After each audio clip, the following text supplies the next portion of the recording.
All right. Hello, and welcome back to another episode of Entrepreneurship 101, a weekly podcast from the Abington Launchbox. I'm Alex Angermeyer, the Launchbox producer. I'm joined here with the director of the Abington Launchbox, Peter Hornberger.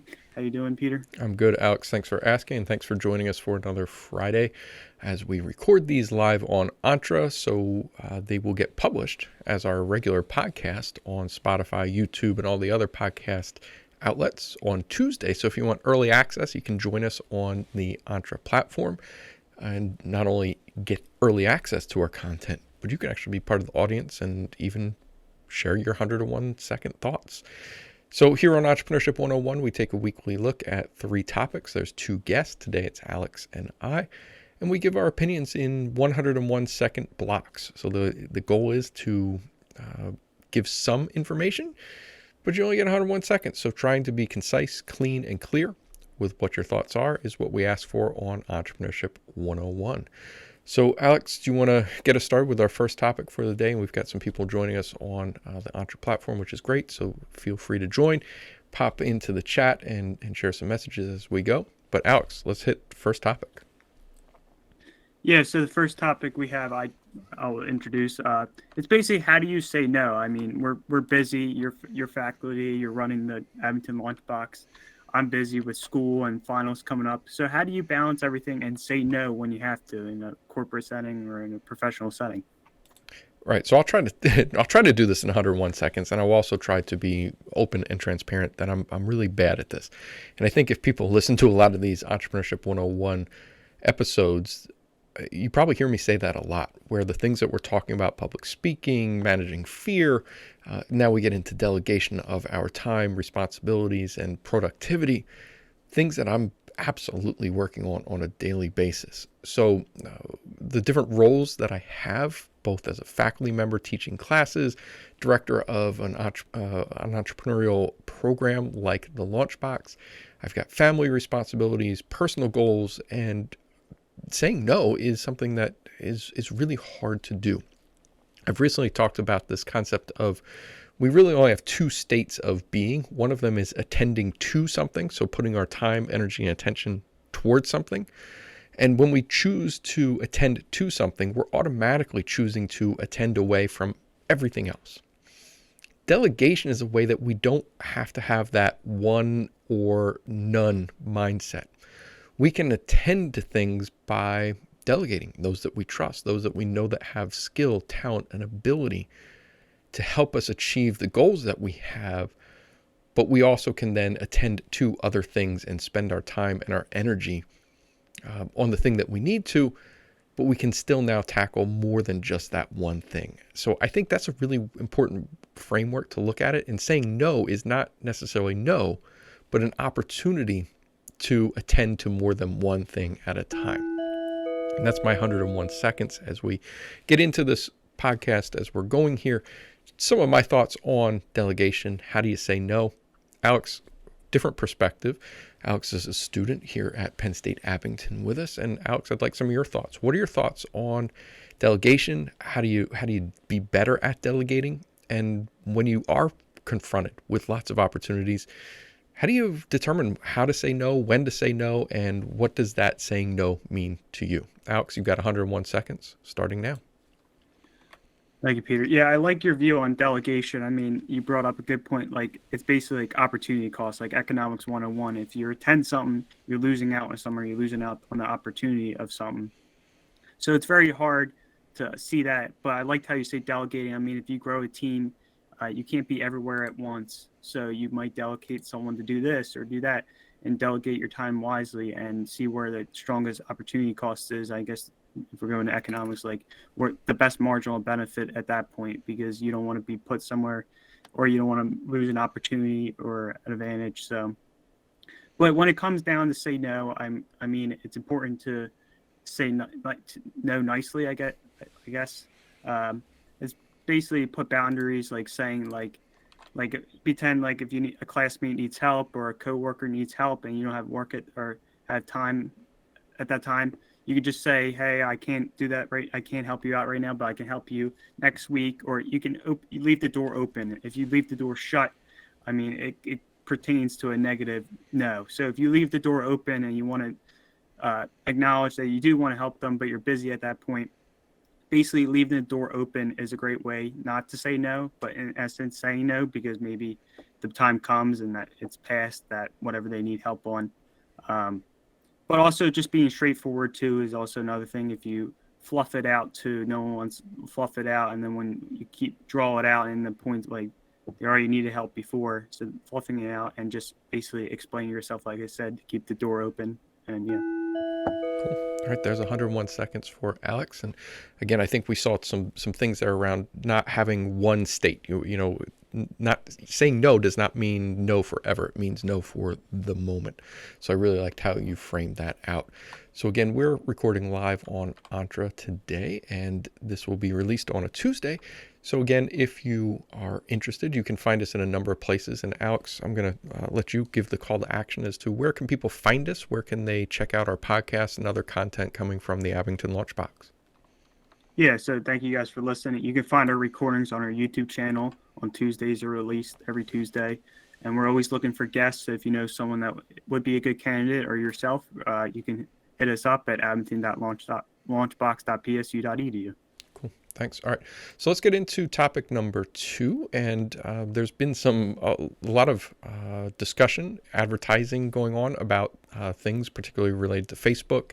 Their change to this, not only in name to Meta, but also this move into a more, I guess, a connected space or environment called kind of the metaverse. It's not a new topic and it's not a Facebook only thing.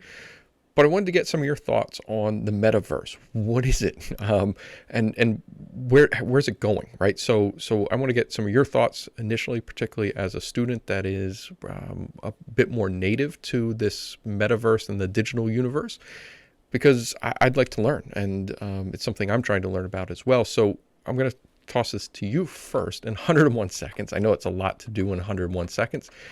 But share some of your thoughts. What is the metaverse and where do you see it going in the next 5 to 10 years? Yeah, thank you, Peter. So I saw someone's perspective the other day, and I thought it was a great perspective. And I think Mark Zuckerberg hit his goal when Facebook first came out, his goal of connecting each other on Web 2, I guess you can call it, or just connecting each other, everyone able to connect, have a social aspect. And I think that because he hit that goal, now he wants to change the name and change the goal of the company in the metaverse to connect everyone through the metaverse, and I think that's why he changed it. It's not about it's about hitting his goal, and I feel like he felt like Facebook didn't have a purpose anymore, so he wanted to switch it over and have purpose to what he's doing. And I see we're still really early in the metaverse. I mean, it just got popular because he changed the name, but it's been a concept for about a couple of years now since crypto and everything. But I definitely see it playing out over the 5 to 10 years, become more mainstream and more adaptive, especially because they've been investing like billions of dollars into virtual reality and everything. Like they're really really investing in this space and delegating their time into it. And he's going 100% on this because this is his main goal in the 5 to 10 years to hit this goal of connecting everyone through the metaverse. And I also found that I guess a lot of people have a perspective if it's a time or a place like the metaverse, like you put on your virtual reality headset, but other people think it's a time where people are take their digital lives are more important than their physical lives. So there's a discussion between if it's a time or place, and I really think it's a time right now, but will be a place in the future in the 5 to 10 years. Cool. Thanks, Alex. And my 101 seconds, a lot of it is exploration, understanding for me. So when I was in college, Second Life was a platform that was being launched where there was basically an environment. It was trying to make a digital place where people could socialize, interact, and do things. And a lot of time has passed. I've lost a lot of hair since then. You can't see it on the podcast, but I used to have hair at some point. I don't anymore. But the metaverse has really changed as well. So now there's things that didn't really exist in a good form back then. Cryptocurrency, a way to transact, make financial transactions in a virtual digital space, is much more robust than it was then. We have a much more connected digital life. So at that time, whatever that is, 20 years ago, our digital lives were really closely connected to our our real life. What we tended to see now is that we have kind of digital lives and real world lives, and sometimes they're consistent with each other, but also sometimes you see people that have very different values, attitudes, and behaviors in their digital world than they do from their personal world. As the metaverse continues to build, I'm thinking that's going to start connecting. Time, place, environment are going to become more connected. And my hope is that we don't always have to leave one thing to go into like a Zoom class. We can integrate much more easily. Our digital worlds are much more closely connected in the metaverse, so that we're not jumping from one place to another. We're navigating as we do in our real world. And I went way over 101 seconds, so I apologize. But again, this is our weekly podcast, Entrepreneurship 101. 2 guests discuss 3 different topics. We only get 101 seconds to share our thoughts. I just took like 110. The rules are loose. So we try to keep it to 101 seconds so that we can only take a short bit of your time each week, but also keep you connected to some topics that are coming up, and keep some visibility to programs like the Abington Launchbox and some of the things we do. So Alex, I'm just going to push back over to you for one more final call to action. You always get the last word, but we're going to hit off our third and final topic here in just a minute. But Alex, any calls to action that you want to hit us off with? Yeah, just don't forget to subscribe to our YouTube channel. We can be found at the Abington Launchbox. And if you have any questions or want to be a guest, just don't forget to contact us at abington.launchbox.psu.edu. But for the final topic we have for today, it's still pertaining to the metaverse. We could just dive into a little bit of crypto.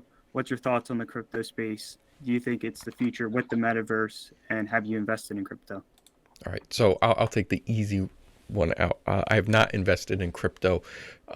There was a point in my life where I was an early adopter. I would jump on things fairly early, and it's one thing that happens as the years go by. I've become less of